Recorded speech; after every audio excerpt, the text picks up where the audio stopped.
ETF index mutual funds నేర్చుకుని stock మార్కెట్లో రాణించాలనుకుంటున్నారా? వెంటనే ఈ నెంబర్కి కాల్ చేయండి.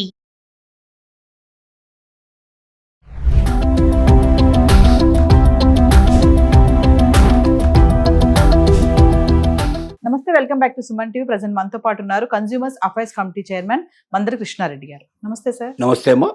సార్, ఇంటి అద్దె నియమాలపైన మనం గతంలో ఒక వీడియో మాట్లాడుకున్నాం. మళ్ళీ 2025లో హోమ్ రెంట్ రూల్స్ అని కొన్ని వచ్చేసాయి. అంటే కొన్ని పరిమితులు ఉన్నాయంట. ఇది ఓనర్కి ఇటు టెనెంట్స్కి కూడా ఎవరికి కూడా ఎక్కువ తక్కువ లేకుండా బ్యాలెన్సింగ్ గా ఉన్నాయని చెప్పేసి అంటున్నారు. ఒక్కసారి ఆ రూల్స్ ఏంటి మాట్లాడుకుంటారు. భారతదేశంలో ఇంటి అద్దెల సంబంధించిన సమస్య చాలా పెద్దది. దీనికి ప్రభుత్వం ఏ రకమైన జోక్యం ఇప్పటిదాకా లేదు. దీనికోసం ప్రత్యేకంగా రెంటల్ కోర్ట్స్ అని, అంటే రెంట్కి సంబంధించిన కోర్ట్స్ కు తొందరగా వెకేట్ చేయించడం కోసం అని కొన్ని కోర్టులు స్పెషల్ గా అక్కడక్కడ పెట్టారు. కానీ ఆ కోర్టుల్లోనే 10 ఏళ్ల నుంచి 25 ఏళ్ల నుంచి మురుగుతున్నటువంటి కేసులు చాలా ఉన్నాయి. ఇది 2 రకాలుగా ఇక్కడ ఉన్నాయి. యజమానులు ఇంటిలో ఎవరైతే టెనెంట్స్ వస్తున్నారో వాళ్ళని పీడించి, బాధ పెట్టి, కష్టపెట్టి, దుఃఖపెట్టి, వాళ్ళని విపరీతంగా వాళ్ళ దగ్గర డబ్బులు ఆగుతూ వాళ్ళకి ఏ రకమైన సౌకర్యాలు ఇవ్వకుండా ఉన్న సౌకర్యాలు కూడా తగ్గించి అట్లా బాధ పెడుతున్నటువంటి కేసులు కొన్ని ఉన్నాయి. ఎక్కువ రకం కేసులు ఏమున్నాయంటే, ఒకసారి ఇంత అమౌంట్ ఇస్తానని చెప్పి అద్దెకు మాట్లాడుకొని దిగేసిన తర్వాత సంవత్సరాల తరబడి ఖాళీ చేయకుండా, డబ్బులు ఇవ్వకుండా, పైపెచ్చి కుక్కలు లాంటివి పెంచేసేసి విపరీతమైనటువంటి వాళ్ళ మీదకి ఎగదోసేటువంటి పరిస్థితులు తీసుకురావడం, ఇలా రకరకాలుగా చేస్తూ ఇది నాదే ఇల్లు, నువ్వు ఎలా ఖాళీ చేస్తావో చూస్తాను అంటూ 10 ఏళ్ళు 25 ఏళ్ళ నుంచి కూడా ఖాళీ చేయకుండా ఉన్న ఇల్లు లక్షల మీద ఉన్నాయంటే నమ్మాల్సిన పరిస్థితి ఉంది. ఇలాంటి పరిస్థితుల్లో రెంటల్ యాక్ట్ని ఇంకా కొంచెం పదును పెట్టి, సెంట్రల్ గవర్నమెంట్ కూడా దీని మీద కొంత ధ్యాస పెట్టి, స్టేట్ గవర్నమెంట్లో కూడా కొంత దీని మీద ఆలోచన కలిగించి దానికి ఒక చట్టాన్ని తీసుకురావడం జరిగింది. ఈ చట్టం తొందరలోనే అమల్లోకి రావడం జరుగుతుంది. చట్ట ప్రకారం ఏమిటంటే, ఒకటి, వాళ్ళు మొత్తం టోటల్గా చెల్లిస్తున్న పన్నులు ఎంత, ఆ ఇంటి మీద ఇంటికి పన్ను చెల్లిస్తున్నారు, ఆ పన్ను ఆధారంగానే ఇంటి అద్దె ఉండాలనేది ఒక ఆలోచన. నీ ఇష్టం వచ్చినట్టు రేట్ వేయడం కాదు, నువ్వు ఎంత పన్ను చెల్లిస్తున్నావు. చాలా మంది ఏంటంటే ఇంటి పన్ను చాలా తగ్గించుకుంటారు. మధ్యలో ఉండే ట్యాక్స్ నిర్ణయించేటువంటి వాళ్ళతో కుమ్మక్కైపోయి వాడికి ఏదో లంచం ఇచ్చేసి రెంట్ తగ్గించేసుకో, దానికి సంబంధించిన కట్టాల్సిన ట్యాక్స్ తగ్గించేసుకుని చాలా తక్కువ పన్నులు చెల్లిస్తుంటారు. నువ్వు తక్కువ పన్ను ఏమో గవర్నమెంట్కి చెల్లిస్తావు, నువ్వు ఎక్కువ ట్యాక్స్ ఇక్కడ తీసుకోవడానికి, నువ్వు ఎక్కువ అద్దె తీసుకోవడానికి వీల్లేదనేది అని అర్థం. కాబట్టి చెల్లించేటువంటి పన్నులను ఆధారపూరితంగా అద్దెను నిర్ణయించాలనేది మొట్టమొదటి ఆలోచన. రెండోది ఏంటంటే, 2 మాసాల కన్నా ఎక్కువ అద్దె తీసుకోకూడదు, అడ్వాన్స్ తీసుకోవడానికి వీల్లేదు. ఎందుకంటే ఒక్కొక్కరు 6 నెలలు, ఒకరు సంవత్సరం. మీరు కర్ణాటక వెళితే కనీసం 2 సంవత్సరాలు మినిమం లేకుండా ఎవడివాడు, మినిమం 2 సంవత్సరాలు అద్దె అంటాడు. 2 సంవత్సరాలు అద్దె అంటే 2 సంవత్సరాలు అద్దె అంటే ఎంత అయిపోతుంది? అది చాలా ఎక్కువైపోతుంది. రిక్వెస్ట్ చేయంగా అవసరమైతే 1 సంవత్సరం తక్కువైతే ఎవడు ఇవ్వడు, 1 ఇయర్ తక్కువైతే ఎవడు ఇవ్వడు. చెన్నైలో కూడా అలాంటి పరిస్థితి ఉంది. 6 months నుంచి 1 year అడ్వాన్స్ రెంట్ అనేటువంటి సిస్టమ్స్ ఉన్నాయి. కొన్ని రాష్ట్రాల్లో కొన్ని భయంకరంగా నడుస్తున్నాయి.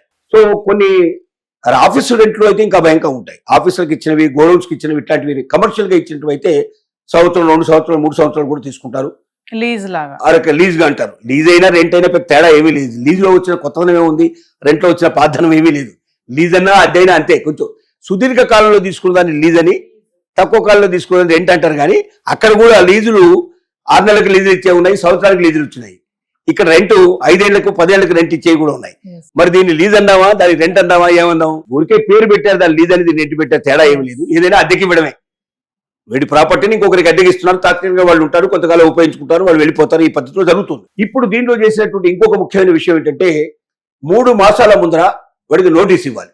అంటే పెంచడం కూడా, రెంట్ కూడా ఎలా పెంచమన్నారంటే ఆ అద్దెని బట్టి, రెండోది వాడికి వచ్చేటువంటి ఆదాయాన్ని బట్టి, ఆ ఇంట్లో ఉండేటువంటి వాడి ఆదాయాన్ని బట్టి, ఈ అద్దె యొక్క టోటల్ ఎంత అమౌంట్ అని బట్టి, ట్యాక్సెస్ కూడా దృష్టిలో ఉంచుకొని, ఆదాయం ఎంత, ఆ ఇచ్చినటువంటి ఆ ప్రిమిసెస్ కి ఎంత ఉండే అవకాశం ఉంది, అంటే మార్కెట్ ప్రకారంగా ఎంత రేట్ అవుతుందని కూడా దృష్టిలో పెట్టుకొని, వీటన్నిటిని దృష్టిలో పెట్టుకొని ఒక రీజనబుల్ ప్రైజ్ ని డిసైడ్ చేయాలని చెప్పారు. ఇది అల్టిమేట్ గా ఏమవుతుందంటే, ఇంటి మనం ఏది నిర్ణయిస్తే అదే అవుతుంది. నువ్వు ఇంత ఇస్తే నేను రాణిస్తాను, లేకపోతే లేదంటే చచ్చినట్టు ఏం చేస్తాడు? వచ్చి తీసుకున్న తర్వాత అప్పుడు కోర్టులో కేసేసి నాకు ఇది ఎక్కువ వేశారు, ఇలా జరిగిందని మళ్ళీ గొడవ పెట్టుకోవడానికి అవకాశం ఉంది తప్ప, తీసుకునేటప్పుడు మాత్రం ఇవన్నీ లెక్కలు చూసారా, దీని ప్రకారంగా ఉందా, ఇలా ఉంటే నేను ఇస్తాను, లేకపోతే నేను ఇవ్వను, నేను రాను అంటే నువ్వు రావాల్సిన అవసరం లేదా నాయన, ఇంకా వచ్చిన వాడికి ఇస్తానే అంటాడు. ఇది మనకు ప్రాక్టికల్ గా తెలిసిన విషయం. ఇది ఏం జరుగుతుందో మనకు తెలుసు. ఇంకా కొంతమంది సార్ మనం రెంట్కి వచ్చేసాక లిఫ్ట్ పెట్టించాము, అది పెట్టించాము, ఇది పెట్టించాము, ఈ మెయింటెనెన్స్ అని చెప్పేసి కూడా అప్పటికప్పుడే రెంట్ కూడా పెంచేస్తా ఉంటారు. అది ఎంతవరకు అంటే అది రూల్లో ఉండదా సార్? ఆ అగ్రిమెంట్ లో ఉంటుంది అసలు? అది ఇక్కడ ఏదైనా మీరు రాసే రైటింగ్ లో ఉంటుంది. రాసుకున్నవి మాత్రమే చెల్లుబాటు అవుతాయి కోర్టు ముందర. రాసుకునేటువంటి ఏవి చెల్లుబాటు కావు. నోటితో చెప్పేటువంటి ఏవి చెల్లుబాటు కావు. మనం ఏమంటాం, నీకు ₹1,00,00,000 ఇస్తానని ఒకడు అన్నాడు, నాకు ఆయన ₹1,00,00,000 ఇస్తాన్నాడు కాబట్టి నాకు ఇవ్వలేదు కాబట్టి నేను కోర్టుకు వచ్చాను, ₹1,00,00,000 ఇప్పించమంటే ఇస్తారా? ఇది కూడా అలాగే. లిఫ్ట్ పెట్టిస్తా, అది పెట్టిస్తా, ఏది చెప్పినా ప్రాక్టికల్ గా అద్దెకు తీసుకునేటప్పుడే ఇంత మీరు ఇది చెల్లించాలి, అడ్వాన్స్ చెల్లించాలి, ఇది నేను చేస్తాను, ఇలా చేస్తాను అని ప్రతి ఒక్క విషయాన్ని వివరంగా రాయించుకొని మనం అద్దెకు సంబంధించిన అగ్రిమెంట్ లో డీటెయిల్ గా రాయించుకుంటే, రేపు పొద్దున అది చేయకపోతే ఇది చేస్తానన్నది చేయలేదు, నేను ఇది ఇవ్వడానికి సిద్ధంగా ఉన్నాను, లేదా ఇంతకన్నా ఎక్కువ ఆయన డిమాండ్ చేస్తున్నాడు, ఏదైనా అడగొచ్చు. ఒక్కటే జ్ఞాపకం పెట్టుకోవాలి, వినియోగదారుడు అంటాం వీళ్ళని. ఎవరైతే ఉంటారో వీళ్ళు అద్దెకుండే వాళ్ళని కూడా వినియోగదారుడే అంటారు, వినియోగించుకునేవాడు. వినియోగదారుడు ఏ పనైనా చేసే ముందర తనకు ఒక రిసీట్ గాని, ఒక పత్రం గాని, ఒక లెటర్ గాని, ఒక అంగీకారంగా జరిగినది ఏదైనా సరే ఒక అగ్రిమెంట్ గాని రాయించుకోవడం చాలా అవసరం. నోటితో చెప్పే ఏ మాట చెల్లుబాటు కాదు. అది కోర్టుకు పనికిరాదు, పోలీస్ స్టేషన్కు పనికిరాదు. ఇంకెవరితో చెప్పడానికైనా ఈయన ఇలా అన్నాడంటే నోటి మాటలు ఎవరు నమ్ముతాడు? కాబట్టి ఖచ్చితంగా మీరు అనుకున్నవన్నీ కూడా పేపర్ మీద పెట్టండి, మీరు విజయం సాధించే అవకాశం ఉంది. ఇక్కడ కూడా ఇదే జరిగింది. 3 నెలల ముందర వాడు 3 నెలల ముందరే ఇన్ఫర్మేషన్ ఇవ్వాలి, ఏంటి నువ్వు అద్దె పెంచాల్సి ఉంది లేదా ఖాళీ చేయాల్సి ఉంది, ఏదైనా సరే 3 నెలల ముందర చెప్పాలి అనేది ఖచ్చితంగా తెలియజేసింది. దీనివల్ల ఏమవుతుందంటే మనకు కూడా 3 నెలల ముందర చెప్పినప్పుడు మనం ఎక్కడైనా చూసుకొని వెళ్ళడానికి మనకు అవకాశం ఉంటుంది. అప్పటికప్పుడు మీరు 15 రోజుల్లో ఖాళీ చేయండి, 10 రోజుల్లో ఖాళీ చేయండి అని చెప్పేవాళ్ళు కూడా ఉన్నారు. మా వాళ్ళు ఎవరో వస్తున్నారు, ఎమర్జెన్సీ ఉంది, ఇలా ఎన్నో రకాలు జరిగేటువంటి అవకాశాలు చాలా ఉన్నాయి. కాబట్టి వాటన్నిటికీ ఫుల్ స్టాప్ పెట్టుకుంటూ కొన్ని మార్పులు తీసుకొచ్చారు. ఈ మార్పుల వల్ల డెఫినెట్ గా ఎవరైనా ఇంటి యజమానులు వేరే రకంగా ప్రవర్తించేందుకు ప్రయత్నం చేసినా కూడా వీటిలో దొరికిపోయే అవకాశాలు చాలా ఎక్కువగా ఉన్నాయి. కొద్ది ఇంటి యజమానులు కూడా జాగ్రత్తగా ఉండి ఎవరైతే అద్దెకు దిగుతున్నారో వాళ్ళతో కూడా సత్సంబంధాలు కలిగి ఉండేటువంటి అవకాశాలు పెరుగుతాయని మనం ఆశిద్దాం. Thank you.